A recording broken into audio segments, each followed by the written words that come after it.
بسم الله الرحمن الرحيم.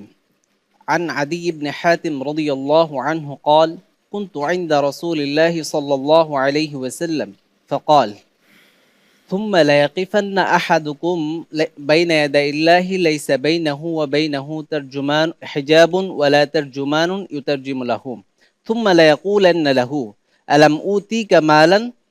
فلا يقولن بلى، ثم لا يقولن: ألم أرسل إليك رسولا؟ فلا يقولن بلى، فينظر عن يمينه فلا يرى إلا النار، ثم ينظر عن شماله فلا يرى إلا النار، فليتقين أحدكم النار ولو بشق تمرة، فإن لم يجد فبكلمة طيبة. أخرجه البخاري.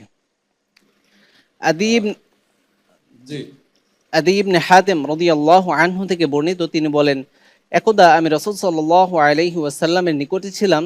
অতঃপর তিনি বললেন যে, তোমাদের প্রত্যেকেই আল্লাহ সুবহানাহু ওয়া তাআলার সামনে এমনভাবে দাঁড়াবে যে তার মাঝে এবং আল্লাহর মাঝে কোনো পর্দা থাকবে না, না থাকবে কোনো অনুবাদক বা দোভাষী যে অনুবাদ করে দিবে।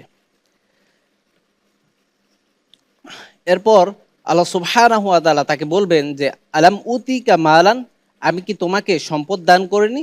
সে বলবে যে, বালা, হ্যাঁ অবশ্যই আপনি দান করেছেন। এরপর তিনি আল্লাহ সুবহানাহু ওয়া তাআলা আবার তাকে বলবেন, আলাম উরসিল ইলাইকা রাসূলান, আমি কি তোমার নিকট রাসূল প্রেরণ করিনি? সে বলবে, হ্যাঁ অবশ্যই আপনি পাঠিয়েছেন। এরপর আল্লাহ সুবহানাহু এরপর সে ডান দিকে তাকাবে, সে আগুন ছাড়া আর কিছু দেখতে পাবে না।